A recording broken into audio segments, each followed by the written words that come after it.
Be honest, right now, you've probably got a couple of pentatonic boxes, a few cowboy chords, but if someone asks you to play in the key like B flat, probably praying that they change the key. Now what you don't need is more shapes, you need a new system, and that system is intervals. So what we're going to be doing today is I'm going to show you how to build a major chord and arpeggio and how to visualize it in the same way that a pro would, and then I'm going to show you how to use the same process to play any arpeggio or chord or scale. But before that, I'm also going to show you how to play every single interval and how to remember them. So if you want that freedom and you're sick of that fretboard anxiety of only knowing a few shapes and certain keys, make sure to stick around, and by the end you won't be so reliant on shapes and you'll be able to navigate with these. And as always, there's a free PDF available to accompany this lesson. The link's in the description and it's all free, so go grab it. So the first interval we're going to look at is an octave, and this is really useful because it allows us to locate our 1 all over the fretboard or our root note, and then we can use these root notes to locate other intervals or other scale degrees, which we will be getting into. So to start off, we're going to imagine we're in the key of A, and I'm going to play this note here on the 5th fret of the low E. So this would be my 1 in the key of A. Now if I want to play that 1 or that A note up an octave,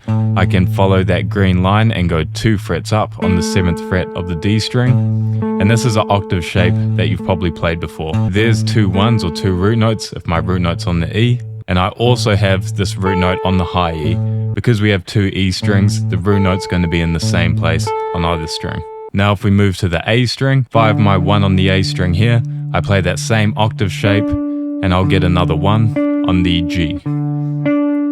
Now moving on, if my 1 was on the D string, I want to go 3 frets across this time and 2 strings up, and that will give me the 1 on the B string. And if my 1 was on the G, I want to do that same shape. So if my 1's here, I go 3 frets across onto the 8th fret and on the high E string. Okay, so you have 2 octave shapes really. On the E string and A string, it's 2 frets across, 2 strings up. But on the D and G, it's 3 frets across and 2 strings up, like this. So you really want to internalize that because that's going to be super important going ahead in this lesson. Now the next interval we're going to learn is a major third or a 3. So if I was playing on my 1 on the 5th fret of the A string, so I could go here. This would be a major third interval. If my 1 was on the D string, same shape, 4 frets across. If my 1 was here on the high E string, same thing, 4 frets across. And this works on any string. If my 1 was on the B string, 4 frets across, that's a major third. On the G, 4 frets across. Right, this is always going to be a major third interval. Now if we were to play that same interval but across 2 strings, this is what it would look like. So if my 1's here, I go 1 fret back and I go on the A string, and that's going to be my major third interval. And that's going to work on the A string too. So if my 1 was here on the 5th fret, this is a major third. You can move it around different frets too. This is a major third, major third. Okay, so that's the major third shape, and that's going to work on the D string to the G as well.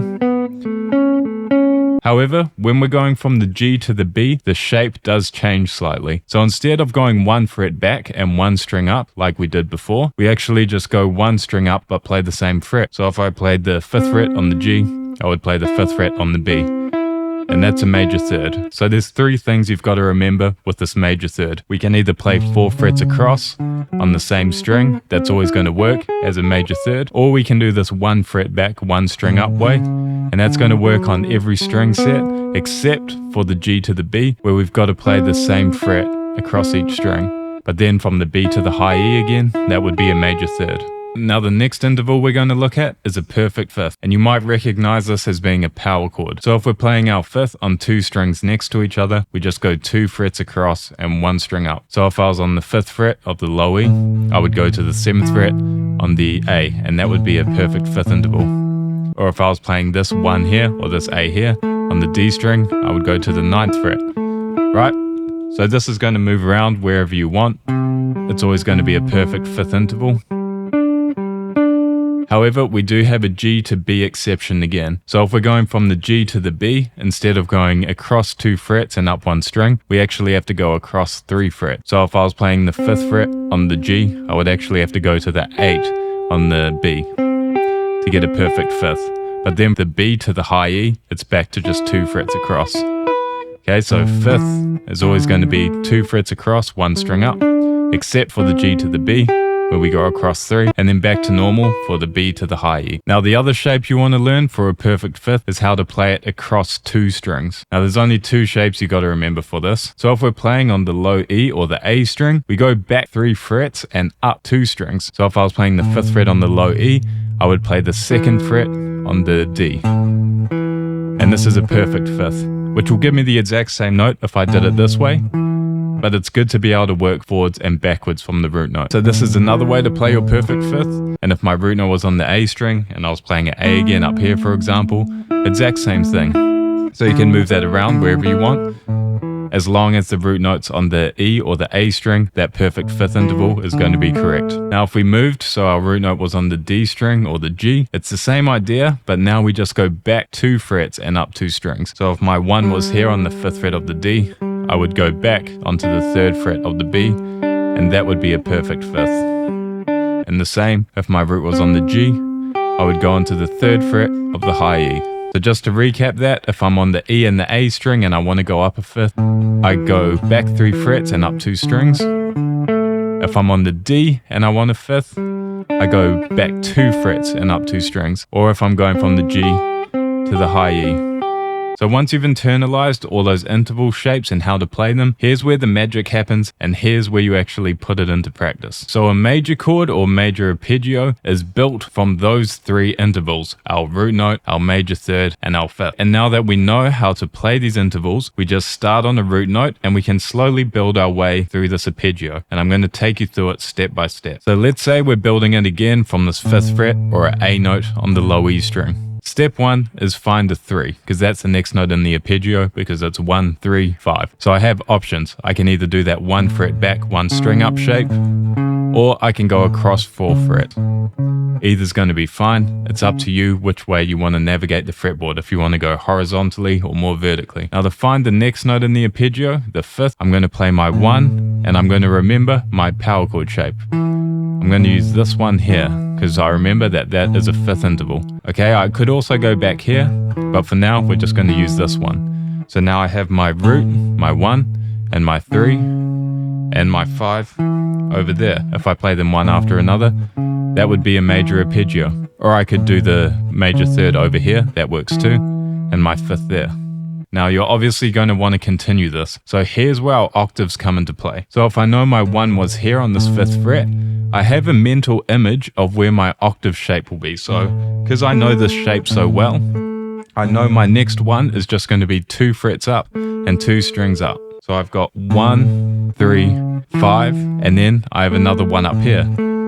So now we can start our next octave of the arpeggio based from this one. So again, I've got my 2 major third shapes. I can either go 1 fret back and up 1 string, or I can go 4 frets across. Again, it's up to you depending on which direction you want to go on the fretboard. So 1, 3, or 1, 3. Now from there, again, referencing this 1 that we found on the D string, I need to find a 5th. So I can either do my power chord shape and get a 5 there, or I can do the 5th interval shape we did going back from it, which if you remember on the D string is back 2 frets and up 2 strings. So that would be a 5th as well as that. So now we have our next octave of the arpeggio. We can either go 1, 3, 5, or we could go across this way, 1, 3, 5, or we could do a mix of both, 1, 3 here, and then 5 over here. But again, I'm visually referencing where my 1 is, my closest 1, and I'm kind of bouncing the intervals off where that 1 is. So now, if we keep going with this, we need to find another 1 because we've done another octave of the arpeggio. Now my options are, I either know I have a 1 again on the high E string on the 5th fret because I know it's the same as the low E string, or I can remember my octave shape from the D to the B, which is across 3 frets and up 2 strings. So here are my new 1 options to restart my arpeggio. So from there, if we assume I chose this 1 here on the high E string, I can go up a major third, and because I have no string above this, I only have 1 option really, which is to go up 4 frets and get another major third. However, if I chose this 1 over here, on the B string, I could go up my major third like this, going back 1 fret and 1 string. Or if I wanted to go off this chart, I could go up 4 frets, and that's fine too. Now if we wanted to continue this even more, I've got my 1 here that I'm referencing on the B string, and I need a 5, so I go up a 5th, do that power chord shape from the B to the high E, and then there's another 5. So I would have 1, 3, 5. So let's go through that all again slowly. So I have my 1, I play a major third away, and then a 5th away, and then I have to find another 1. So I have my octave shape from that 1 I was using before. And now again I have to choose a 3rd. So I'm going to go this one here, and then I have to find a 5th. I'm going to choose the 2 frets back, 2 strings up option, but I could do the power chord one. And then I need to find another 1. So I'm going to reference this 1 here. And I know that there's a 1 here on the high E string because it's the same as the low E string, so that gives me another 1. And then if I needed a 3 to go even higher, I could go 4 frets across like that. I'm sure you can see how important it is to map out those octaves and where those 1s are, because if you have a good visualization of that on your fretboard, you can use that to reference any other interval. Now here, I've just written out some common paths that people tend to take when playing these arpeggios. So you'll see here, 1, 3, 5, 1, 3, 5, 1, 3. Or if we go more horizontally, we have 1, 3, 5, 1, 3, 5, 1, 3, 5. Or a bit of a mix of both. We have 1, 3, 5, 1, 3, 5, 1, 3, 5. Now we're going to do the exact same thing, but if our 1 was on the A string, but it's the exact same process. So let's say we were building an arpeggio from the 5th fret on the A string, which would be a D note, so we'll be playing a D major arpeggio. Again, I've got my 1, and I can choose a 3. I'm going to go this 1 fret back, 1 string up method. I could do the 4 frets across, but I'm going to choose this. And then I've got some options. I can either do the power chord 5th, like we did before, to get my 5. Or I could do 3 frets back, 2 strings up, because that's the other way to play a 5th interval if your root note's on the A string. Okay, so we've got 1, 3, 5 if we want, or 1, 3, 5. Either's going to work. So that would then be 1 octave of the arpeggio, so I need to find another 1. So I go to my octave interval. I know that if this is my 1, I just go 2 frets across and 2 strings up to get another 1 or an octave. Or another way to play an octave, if my root note's on the A string, is I go 2 frets back and on the B string. So that'd be a 1, 2. Okay, so we have 1, 3, 5, and then 1 again, or 1, 3, 5, and 1 again. Either's going to be fine. So let's say we're at this 1 on the 7th fret. I now have to find a major third. So I've got options. I can either just use the same fret on the next string to get a major third, because if you remember, the G to the B is a different major third shape than all the other strings. So that would be another 3. Or I could go across 4 frets from that. That's going to work too. Or if I was playing this 1 back here on the 3rd fret of the B string, I can go up a major third using my normal shape. Or I can go across 4 frets. Either one's going to work, and you're going to kind of end up in the same place. Okay, so we've got 1, 3, 5, 1, 3 if we want, or 1, 3, 5, 1, 3 if we want that too. So we've ended on our 3, and now we have to find another 5. So I look around where my root notes are. I've got my root note here.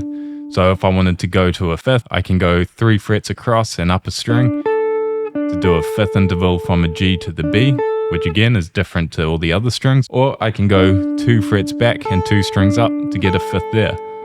And that would be my 5th. And then I would have this little 1, 3, 5 here. Or if I was playing this 1 here, I can do my power chord shape and it'll actually put me in the same spot. So now I'm just going to choose a path. So I got 1, 3, and then 5, then my octave to find another 1, 1, 3, 5. Then if I wanted to finish with another 1, I could reference this 1 over here and play my octave shape. And that's going to give me another 1 at the end of the arpeggio. To go through that example a bit more, here's some common paths you might take. You have 1, 3, 5, 1, 3, 5. Or if we're doing a close fingering shape with a big stretch at the end, 1, 3, 5, 1, 3, 5, 1. Or if we did our big 4th fret jump at the beginning, 1, 3, 5, 1, 3, 5, 1. Or if we wanted to do a more horizontal thing without a big stretch at the end, 1, 3, 5, 1, 3, 5, 1.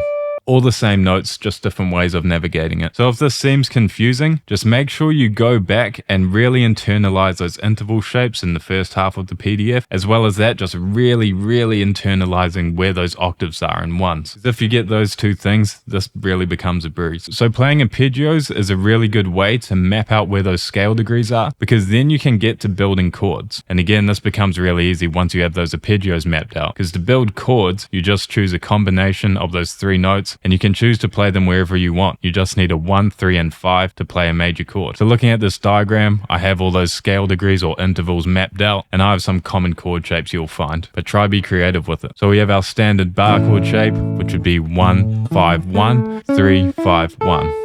Now if you want something a bit more open sounding, you could just play the 1, 3, and 5 on the low E, the G, and the B, and this is just a nice little 3-note major chord, major triad. Or if you wanted to work backwards from your 1, you've got a 1, 3, 5 here, and then another 1 and 3, if you can bar that.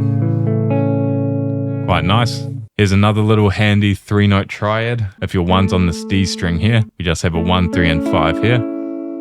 Here's another cool chord shape if your root note's on the B string, okay, because we have our 1 here, we have our 5 here, and the 3 there, and we can also play that 3 on the high E as well. Or you could do something like this, where you just play an E chord, which would be 1, 5, 3, like that. But I don't want you to just memorize these shapes. These are just to give you the idea. If you just get a combination of a root note, major third, and a fifth, that is a major chord, regardless of where you play it. Now here's some examples if your 1 or your root note is on the A string. So we have our standard A major bar chord, which you might play like this or like this, okay, which is just 1, 5, 1, 3, 5. Here's another shape, which is your C chord pretty much. So you have 1, 3, 5, and then another 1 at the top. Now this one I really like, it's just a clean little triad. You can just bar over this, and you have 1 in the middle, and then 5 above that, and 3. That sounds good. That's a useful chord shape. And then here's the same idea, but if we put this 3 on the bottom, which gives you that kind of Hendrixy sound. You hear him do that a lot. If our 1's on the B string, you got this D chord shape, right? So that's why this is a D chord, because that root note there is a D. Here's an interesting one. If our root note's on the high E, we have this shape here.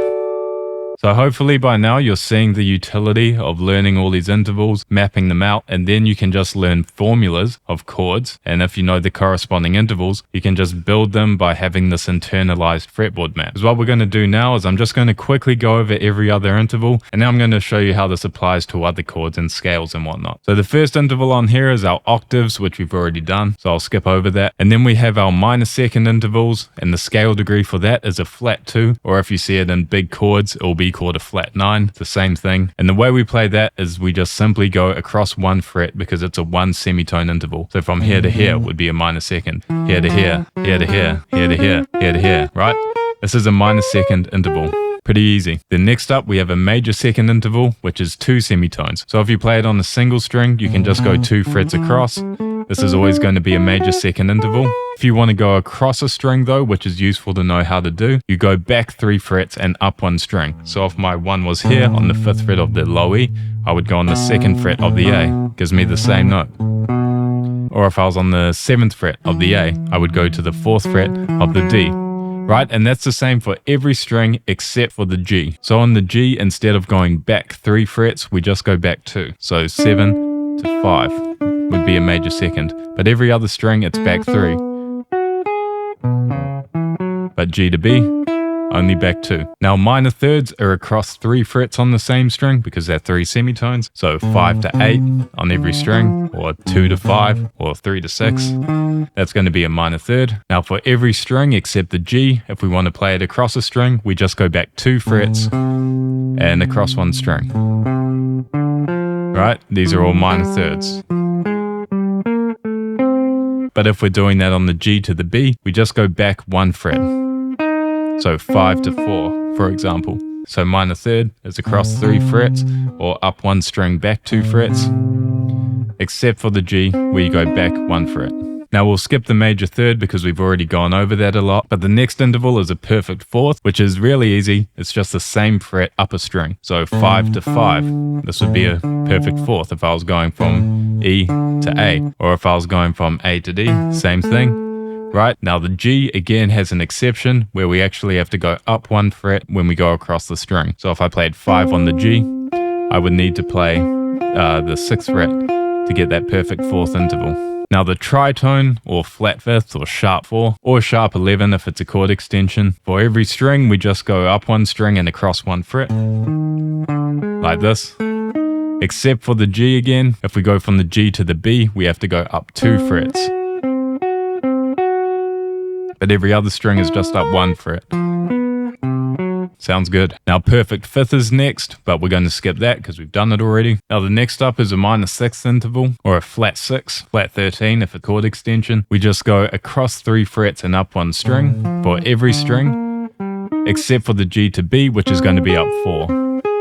But every other string is across 3 frets and up 1 string. Now this is one where you want to be able to play it across 2 strings as well. There's 2 shapes for this. So if I'm on the E or the A string and wanting to do the minor 6, I go back 2 frets and up 2 strings. So from the 5th fret on the low E to the 3rd fret on the D, or if I'm on the A string, 5th fret on the A to the 3rd fret of the G. But for the D to the B and the G to the high E, it's actually just back 1 fret, like this. So 5 to 4 if I was going from D to B, or if I was going from G to high E, again, it would be 5 to 1. Okay, so a couple of ways you need to remember to play that. Now the next up is major 6, which is going to be up 4 frets and up 1 string on the E, A, D, and B string. So if I was on the E string, it would be 5 to 9. The A string would be 5 to 9. The D string would be 5 to 9. The B string would be 5 to 9. And don't worry about the G because it would be a 5 fret span, which isn't very usable. However, you also want to be able to play this interval across 2 strings. So for the E and the A string, you go back 1 fret and up 2 strings, like this. So 5 to 4 and 5 to 4. But for the D to B and the G to high E, it's on the same fret. So 5, 5 and 5, 5. Now minor 7th, there's only a few ways you need to play this. So for the E and the A, it's the same fret, but up 2 strings. So 5 to 5, or if I was on the A string, 5 to 5. But for the D to the B and the G to the high E, you go across 1 fret and up 2 strings. So 5 to 6 and 5 to 6. And the last one is a major 7th. For the E and the A, we go up 1 fret and up 2 strings. So 5 to 6. And on the A string, 5 to 6. However, if my root note was on the D or the G, I have to go up 2 frets and up 2 strings, like this. So 5 to 7, or 5 to 7 on the G to the high E. So just take your time with learning those intervals. Maybe just focus on one every few days and really internalizing it and how to play it from the different strings. Because now I'm going to show you how this all applies to learning your scales and your chords. So here I've written a few formulas for your different types of chords and scales, but you can look this up on Google and there's way more to choose from, but this is a good starting point. So of your triads, so your major chord, which is 1, 3, 5, which is what we did, but we have a minor chord here, which would be 1, flat 3, and 5. So the way I would play that, just to give you an example, so say my 1 again was here on this 5th fret of the low E, I would go a minor 3rd away, which I know is 3 frets, or back 2 frets on the next string, and then I know I have a 5 over here, then I find my next root note, then I play a minor 3rd away, which I know is back 2 frets up a string, or across 3 frets, and then a 5th, referencing my root, I have a 5th here, or back 2 frets up 2 strings, and then I have a root note again on this high E, because it's the same as the low E. So a minor arpeggio would be like that. Root, flat 3rd, 5th, root, flat 3rd, 5th, root. And if I wanted to play a chord with that, I just find some combination of those notes. So I could go root, and then flat 3rd here if I wanted, and then 5. This would be a little minor chord. So that's how that would work. Now I'm going to just do one more example. I'm just going to show you a scale. So if we look at the major pentatonic, that's a root note, a major 2nd, a 3rd, a 5th, and a major 6th. So if I just play those intervals one after another, that's my major pentatonic scale. So root, major 2nd, because I know that's 2 frets up, and then a major 3rd, which I know if I'm referencing this root here, it's over here. And if I reference my root, get my 5th, get my 6th, which I know is 1 fret back, 2 strings up, and that would be a major pentatonic scale. 1, 2, 3, 5, 6. Or if I go back to the root each time,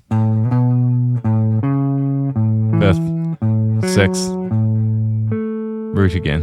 And then I would do the same thing. If I want to start on this root here, I go a major 2nd, which I know is there, then major 3rd, which I know is there from my root, then a 5, then the 6th, which I know is the same fret up 2 strings, and then I get my root again. And on that note, if you do want help with pentatonic scales, I do have a course available, so make sure to check that out. So I know this all may seem a bit complicated now, but I hope that you can also see how, once you internalize all these intervals and map out your fretboard, how it really opens things up, and it will mean that you never really have to learn shapes again. You just need to learn the formulas of chords or the formula for a scale, and if you know the intervals and you know how to reference where your ones are and reference off that, you'll have so much freedom and just be able to make up your own shapes or own chord voicings. Quite inspiring for your creativity. But anyways, thanks for watching. I hope that was helpful, and I'll see you next time.